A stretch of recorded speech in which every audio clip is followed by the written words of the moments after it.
It is a privilege to be here at the Remnant Seventh-day Adventist Church. You are truly a true remnant, because the remnant consists of two churches, a visible one and invisible. And you have the same, a visible here and invisible through the internet. So we welcome all of you to the worship. This morning, as we studied the Sabbath school lesson, it was beautifully presented to us, the overview. And one expression fell very close to my mind when I heard it.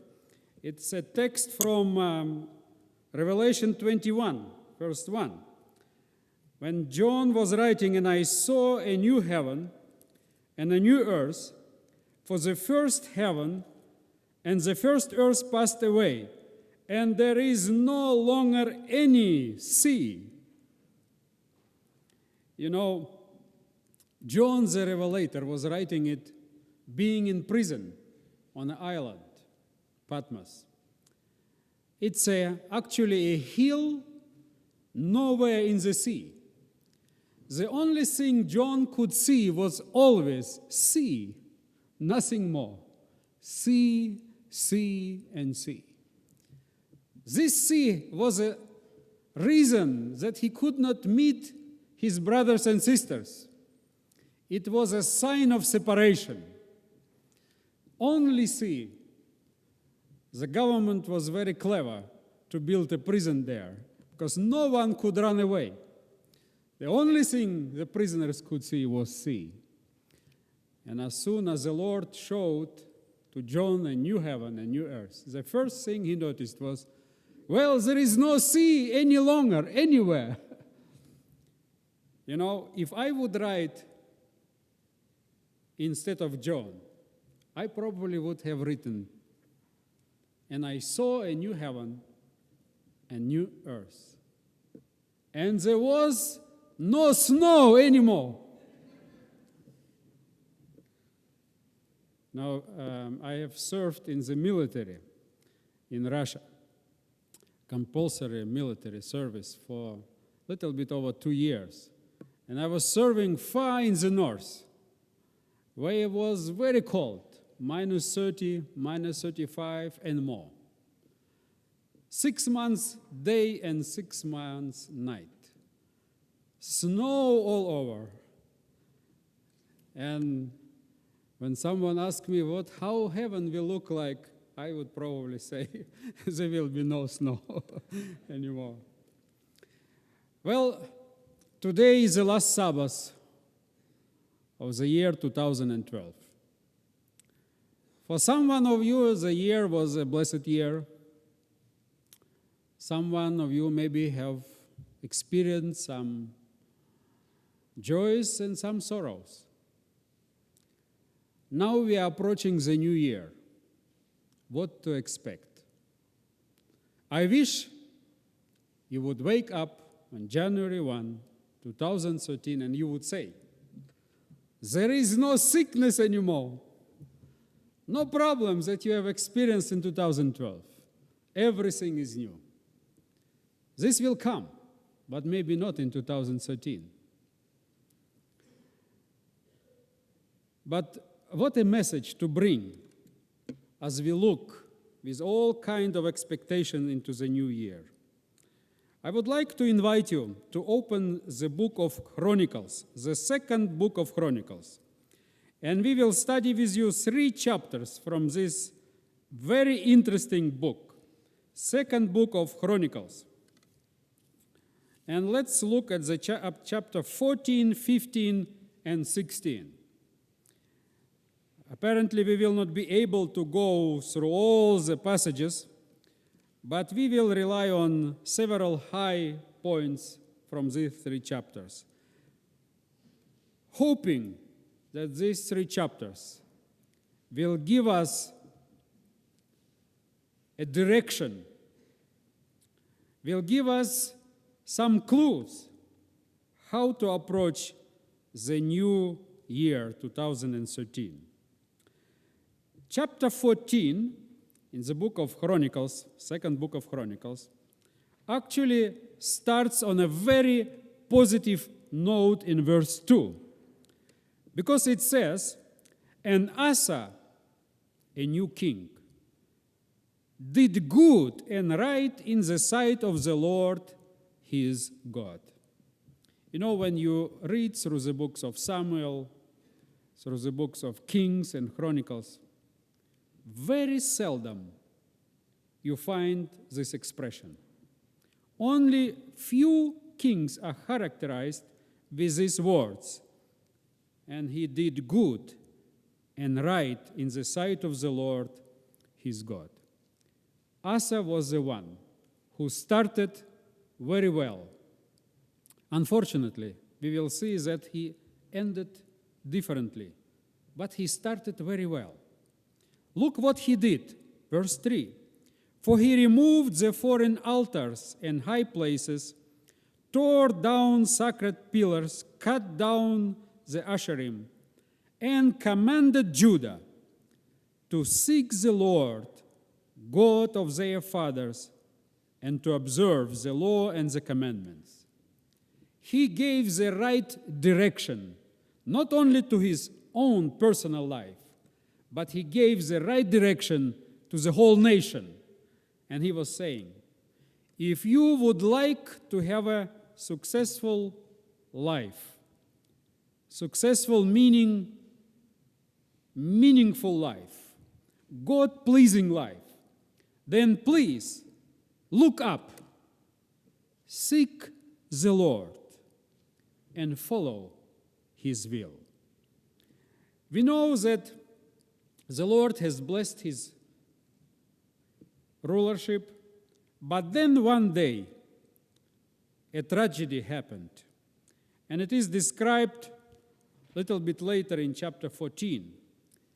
Ethiopians came with a huge military power. In fact, the Bible tells us that when Ethiopians came, verse 9, chapter 14, they had a huge army, 1 million strong. Could you imagine? 1 million strong. And this was not enough. Ethiopians had 300 chariots. You know, for us, chariots really mean almost nothing. We had a chariot here for almost looked like a chariot for the children's story. But really, it's nothing. But in those days, this was the last word in the military science. It was like today a nuclear bombs. Today we would say, and the Ethiopians came with 1 million strong army with 300 rockets, nuclear rockets. Strong power. And now the King Asa. Well, someone could say he still had some military power because he had at least 500,000 strong army, half of them from Judah and almost half of them from Benjamin. But it was nothing in comparison with the weaponry that Ethiopians had. And so the reaction of Asa is very helpful for us, and we can learn a lot from it. And it is described in verse 11. Then Asa called to the Lord his God and said. Notice, he started with asking the people, look up, seek the Lord, follow his will, his commandment. And now he is practicing what he was preaching about. When the problems came, uncertainty came, great challenges came, he knew where to look up. And so he looked up and called to the Lord his God and said, Lord, there is no one beside thee to help in the battle between the powerful and those who have no strength. So help us, O Lord, our God, for we trust in thee, and in thy name have come against this multitude. It is very interesting that Asa is using some words in his prayers that are very difficult to translate. And if you compare this afternoon different translations, you will find they try to give the message, but it's not so easy. In fact, what Asa was really saying was the following.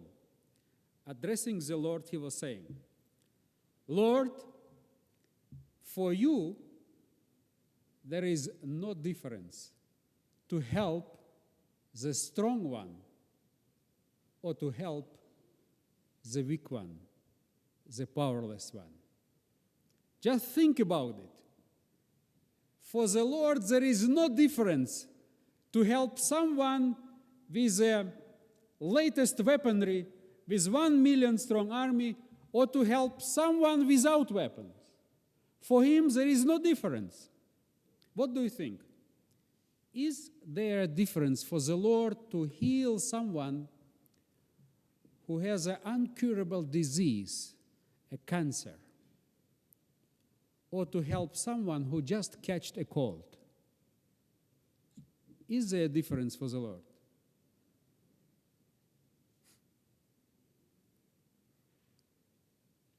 Someone are sleeping probably already in anticipation of the festivals of the new year.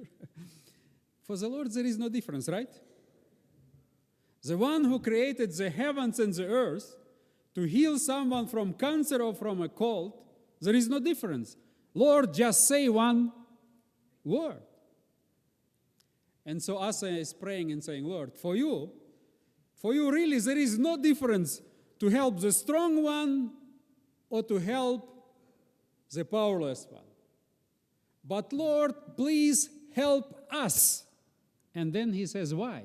He said, because we trust in thee.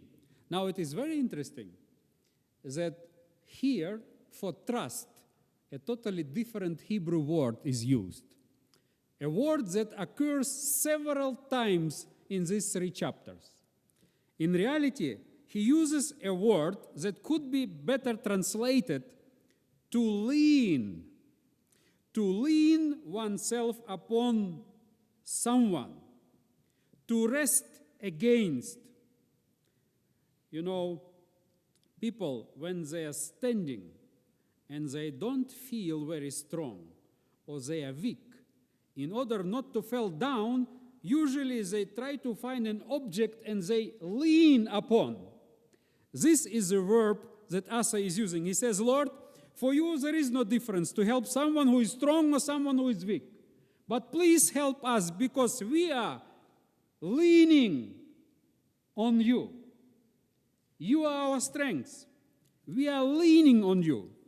This is a figurative expression of leaning upon a physical object for support, relying on, resting in, depending on, trusting in. It is very interesting. The prophets have very often used the same verb. For example, if you open the book of Ezekiel, chapter 29 and verse 7, it is very interesting that Israel then was choosing Egypt as their hope, and they were leaning on Egypt. And now look what the prophet is saying, addressing actually Egypt. He says, when they took hold of you, meaning when Israel took hold on you, Pharaoh, on you, Egypt, with the hand, when they were leaning on you with their hands, you broke and tore all their hands. And when they leaned on you, you broke and made all their loins quake. As a crutch, Pharaoh is worse than useless. Egypt's support would prove worthless for the house of Israel. In fact, not only worthless, but even harmful. This is why the prophets very often were admonishing and asking their people, please, lean on the Lord. Choose the Lord as an object that you can rely on, build on your life, trust upon. Never choose even Pharaoh, even a king. Never choose a human being. Well, today, in the 21st century, most people rely not on people, but on paper, on green paper. And the prophet would say, don't rely on it. Look up. There is another strength. Rely on the Lord. Now, Asa was relying on the Lord, said, Lord, help us. And the Lord helped them. Now, chapter 15, when we look in the chapter 15, it is described there that people surrounding nations, they have seen, they have heard, and they have seen that the Lord is with Asa. And they started a process, an immigration process. Many people started to immigrate from their countries, from their tribes, to the tribe of Judah, where Asa was a king, because they have heard that the Lord was with him. And it is described in verse 9, chapter 15. And he gathered all Judah and Benjamin, the house, and those from Ephraim, Manasseh, and Simeon, who resided with them. And now, look what is described here. For many defected to him from Israel, when they saw that the Lord his God was with him. You know, we often speak about success in evangelism. The best strategy is for the people to hear and to see that the Lord is with us. That's it. If my neighbor sees that the Lord is with me, through the way I greet him every morning, when he sees joy, when he sees trust, when he sees optimism that the Lord gives me, when he sees that the Lord is with me, he will ask me, which church are you attending? And so it was in those days. When the Lord was with Asa, people have heard and they started an immigration process. From all tribes of Israel, they moved to Judah. Now, this was a problem for the king of the north. But Asa, the king of the north, decided to do something. And he decided to build an iron wall to protect the border. Like in the Soviet Union, remember when they built the iron wall to keep the people inside happy and not to see what is going outside. In fact, I was growing up in Stan countries, in Kazakhstan, Kyrgyzstan, Uzbekistan, and Tajikistan. My father was a missionary, and so we were moving from one country to another one. But all these countries were controlled by the Soviet Union. And they built an iron wall, and they taught us in the schools everywhere that the Soviet Union is the best country in the world. Outside the Soviet Union is a disaster. People are on the street, hungry, without shoes, asking for some help, for a piece of bread. But here inside we have everything. I remember one day going back from school home and thinking, how happy I am that I was born here. Because the teachers just told me how bad it is outside of our wall. But you know, later some athletes were traveling for Olympics outside. And some artists were allowed to, perform outside. And then when they would return, they would give a report how it looks outside. And they would say, it's really terrible outside. Because the intelligence services were checking on them. They say, oh, it's terrible. It's really terrible. We have seen people on the street, on every light, standing and asking for food, for money. Terrible. We have seen things you will never see here. But then one artist, he decided he had an interesting way through jokes telling the truth. And he said, you know what? Outside, it's really spoiling. Everything is spoiling. But it smells so good. It's interesting that Asa was with the Lord was with him, and the rumors spread around, it is good there. So Baasa, the king of the north, decided, well, I need somehow to prevent the migration, otherwise all my people will move to the south. And he decided to build the iron wall. And he chose a very clever tactic. What he did? He went to the south, to the southern border of the northern kingdom. And he picked the highest hill. And he started to build a city called Ramah. Now it is very interesting. When you translate the word Ramah into English, it means height. You know, in ancient days, the one who controlled the highest place was actually the victor, because it was much easier to defend from a hill than from a valley. Because when you control the hill, you see much farther. When the enemy comes, you are seeing his approach in advance. It gives you time to prepare. From the hill, even the children and women can defend the city just throwing stones down.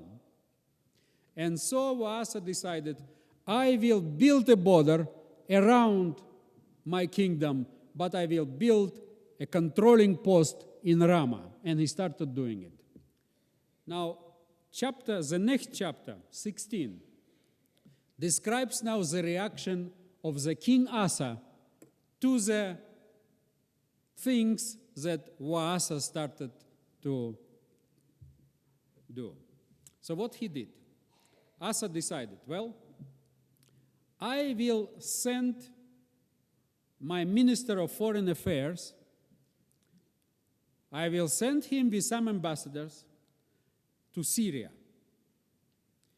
And I will take all the gold we have in the temple as a gift to the king of Syria. And I will ask my ambassadors to tell him, remember, my father, David, was in good relationship with you. And here I have all the gold as a gift to you. Now please, you have a treaty with the northern king, Asa.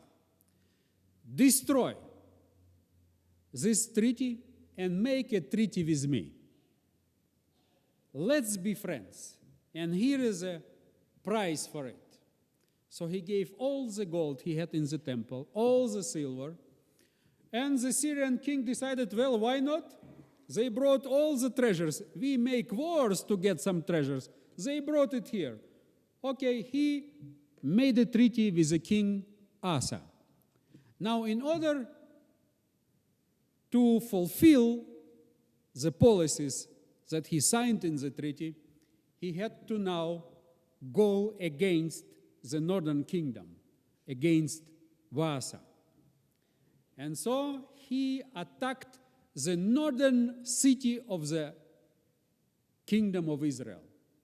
And when Baasa heard that the king of Syria destroyed, annulled the treaty he had with him, and he attacked his northern city, the text tells us, chapter 16, that he abandoned his building process, he abandoned his process of building the iron wall in Ramah, and with all his troops went to the north to defend his kingdom against the Syrian king.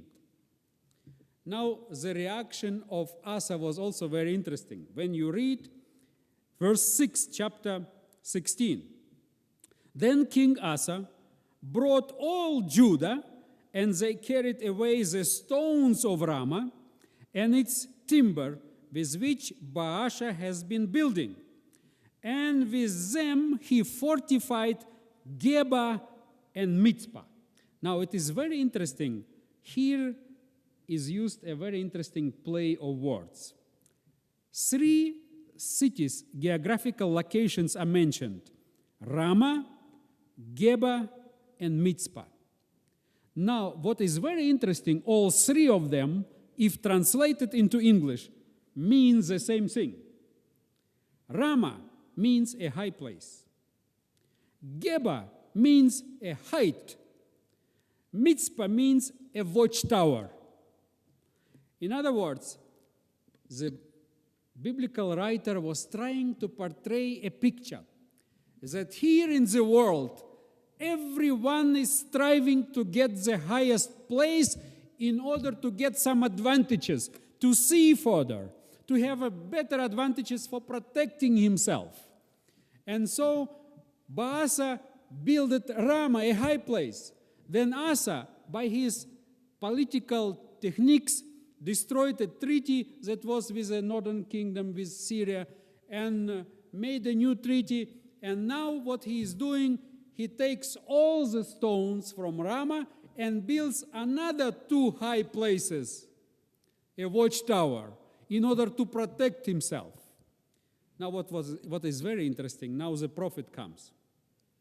Verse 7, Hanani the seer comes to Asa, king of Judah, and said to him, because you have relied, the same verb, because you have been leaning on the king of Aram from Syria, and have not been relying on the Lord your God, therefore the army of the king of Aram has escaped out of your hand.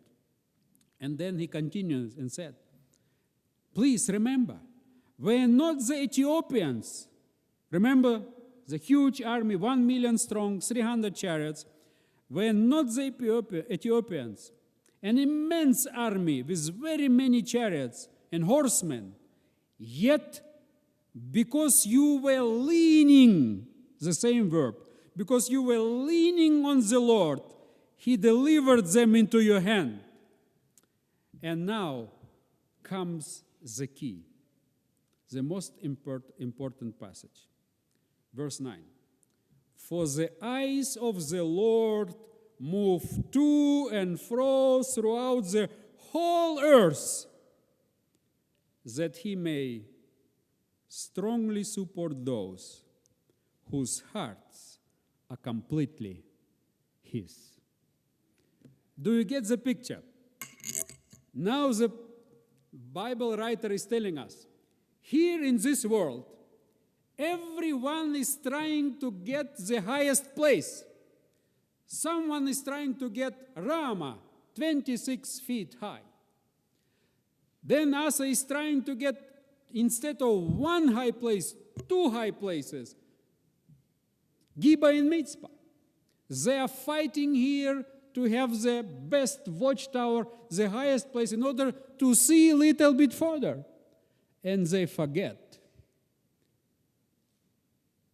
that they have to look up to the one whose eyes are going to and fro the whole earth, whose eyes are seeing everything, not only 2 miles, not only 200 miles, they see everything with one goal, to see if they find someone who relies on him in order to help him. Remember, the gospel writer says, when the Son of Man comes, will he find faith on earth? Meaning, when the time gets ripe and the Lord is ready to intervene, will you still be waiting? Will you still be leaning on him? Will your eyes still look up? Or will you try to build your own tower, at least 1 foot higher than your neighbors? Or you will try to build your bank account at least $1 bigger than your father or your mother? On what are you planning to rely? He said, don't forget, the eyes of the Lord, they look and observe the whole earth. He is much, much higher than the highest place you can imagine. He's much higher. He sees much further. Rely on Him. I will never forget when I was in the military. The Soviet regime was trying to brainwash every Christian. So what they did with us, they took us for 3,000-4,000 miles away from the home. And in those days, there were no Skype, no phones as we know them today, no communication, only through letters, which would go a couple of weeks, and then when they would come, the intelligence service would read them and give you only the portion they feel would do good for you to read. No other communication. And they would brainwash you, sometimes 5 hours in a row, trying to show you that you are stupid, that you are destroying your youth, that you are, and they are presenting you such a nice future if you just forget your God. At least keep Him privately in your heart, but do what we are telling you, then we will give you a glorious future. But in this environment, the only goal we had, a dream, was to get home. And we were not allowed to have anything on us. No Bibles, not even, because every day they would check our pockets, everything we had. And we could not have even a calendar, you know. And so what I did, I took a piece of paper and I drew 730 days. And each night I would cross one day out, hoping and having this dream, one day I will cross out the last one out, the 730th, and then I will go home. Can you imagine, this piece of paper was one of the most treasured pieces of papers I had. First, it was very depressing, opening up, and only few were crossed out. And looking how many more I have to cross out, it was just unbearable. But a day came when I crossed the last one out. This was a joy I could not describe. I opened it. Day 730, crossed out, that's it. After a few days, when I crossed everything out, the chief military officer came, and he brought the relief papers to those who came with me to serve in the same day. We were in the unit, we were 13 who came at the same day.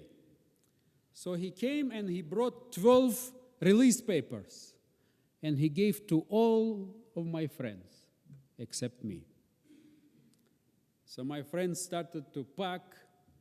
They had to go and sign all the papers that they don't own anything to the library, to the cafeteria, and so on, preparing, packing, and enjoying. And I was thinking, what is happening with me?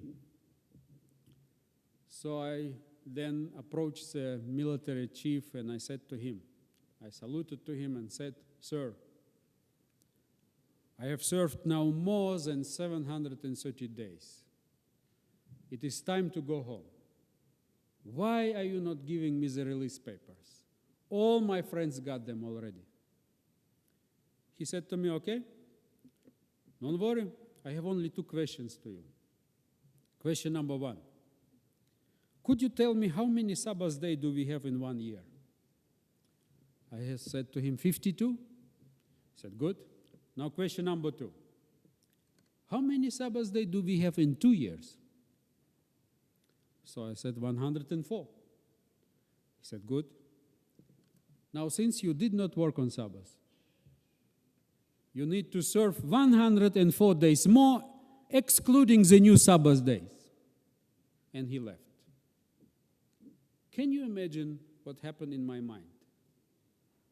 I had only one dream, to reach the 730th day. Now I'm more than 1 week over, and someone tells me 104 days more, excluding the new Sabbath days. It was for me like a message of death. When you wait so long, and now 103 days more, 4 days more. I was internally destroyed. Then after a short time, the chief military officer approached me and asked me a question. He said, "Would you like to go home?" I said, "Yes, of course." He said, "Okay, we can do that for you. On one condition, we will give you an assignment, a job to fulfill. As soon as you have done it, you can go home. Are you ready?"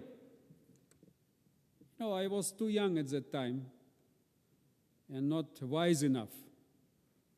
And I replied very quickly. I said, "Yes, sir, I am ready," without asking what the job was. And then he said, "Don't worry, the job is quite easy. We have here a sick soldier. A young soldier, he was trying to run away in a cold, snowing winter. Of course, he could not. And they catched him, they brought him back, but his legs and hands were frozen. And now they had to bring him to a court and put him to a prison for trying to run away. He would serve the sentence, and then they would bring him back to continue his military service. And so he said to me, "Now your assignment, we decided to be merciful to this guy. He had already his punishment with his frozen legs and hands. We will not bring him to a court. We will not bring him to a prison. But we will put him to another place, much farther in the north, to a place where he would even stop dreaming to run away. Now your assignment is, bring him to the airport. Put him in a plane that goes to the place he needs. As soon as the plane departs, you are free."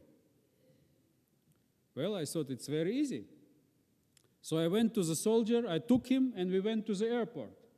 He was happy because he was not sent to prison, that he would only serve his 2 years and then return home. And I was happy, hoping that he will be my release. So I approached the airport, and I found out something that probably the chief military officer knew, but I did not.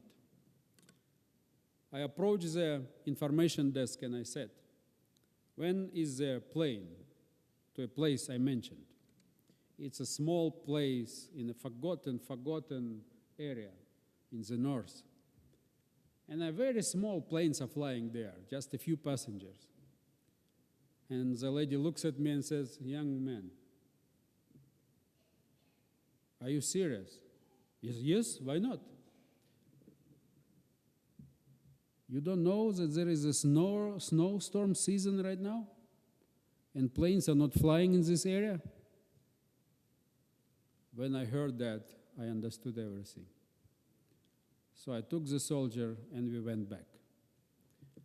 As soon as I approached my unit, all my friends were already on a truck with the suitcases and saying bye to me. And I saw them move out of the unit. My heart was broken. I came in and I see the chief officer approaching me, and he is asking me, "Have you fulfilled the assignment?" I said, "No, how could I?" "What happened?" he said. Well, I said, "There is a snowstorm in the area. No planes are flying now. And it can take a long time. I mean, weeks or even more." And then he said to me, he said, "You know, I don't understand one thing. For 2 years, you were telling us that you have someone in heaven, that you can rely on him, that you can always lean on him, that you could talk to him, that he is leading your life.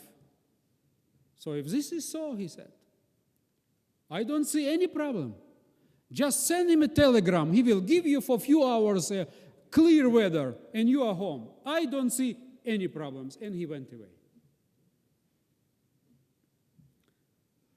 So I was in the cafeteria. I took some food. Of course, I prayed. And then I decided to go again to the airport. Now, approaching the airport, you will probably not believe it. But this is true. As soon as we approached with a sick soldier the entrance door of this airport, I heard the announcement. Boarding of a small plane to exactly the location I needed. So I ran to the gate. I gave the sick soldier to the serviceman there. I must confess, I did not wait till the plane departed. I ran to the unit. When I approached the unit, it was midnight. And it happened to be that this night, the chief military officer was on duty. So when I found out that he was on duty, I searched for him. I found him. And I saluted to him and I said, "Sir, your assignment is fulfilled." He said, "What?" You know, his face just fell. And then he said, "Well, I told you, you've got to pray." You know, to make the story short, I was the first one to be at home. Because in those days, the military officers were afraid to give the final documents for soldiers who have served the term right in the unit. Because usually what the soldiers would do, they would go, they would change clothes, they would drink alcohol, and then in the evening they would wait for those officers who hurt them and beat them up. So in order to avoid that, what they have done, they would take the whole group, like they took the 12 soldiers. They had received all the release documents, but they did not receive their passports and military document. These were in two military officers' hands. They were going with them to the train station. They were putting all the 12 soldiers in a wagon, traveling to Moscow for a couple of days. And the two officers with the documents in their pockets were with them. And then when they approached Moscow, they would give to everyone a document and disappear as soon as possible. And then everyone would go from Moscow home. But in my case, they knew that I will not drink. And I was alone. So they gave me in the morning the documents. I went to the airport.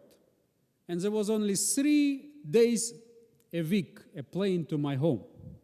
And it was Wednesday, December 9. And there was a plane going on Wednesday. And they had a seat. And I flew the same day home.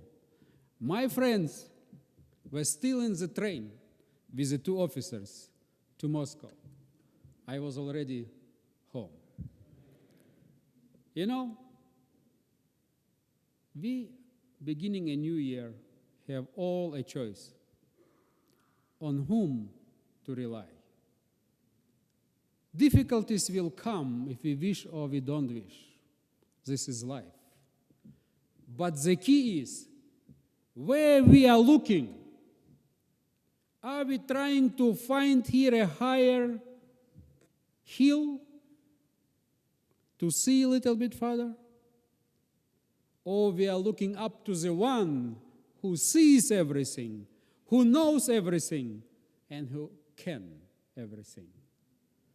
And so I would encourage every one of you, let us look up, because our attitude determines the altitude. May the Lord bless us in the new year. Amen.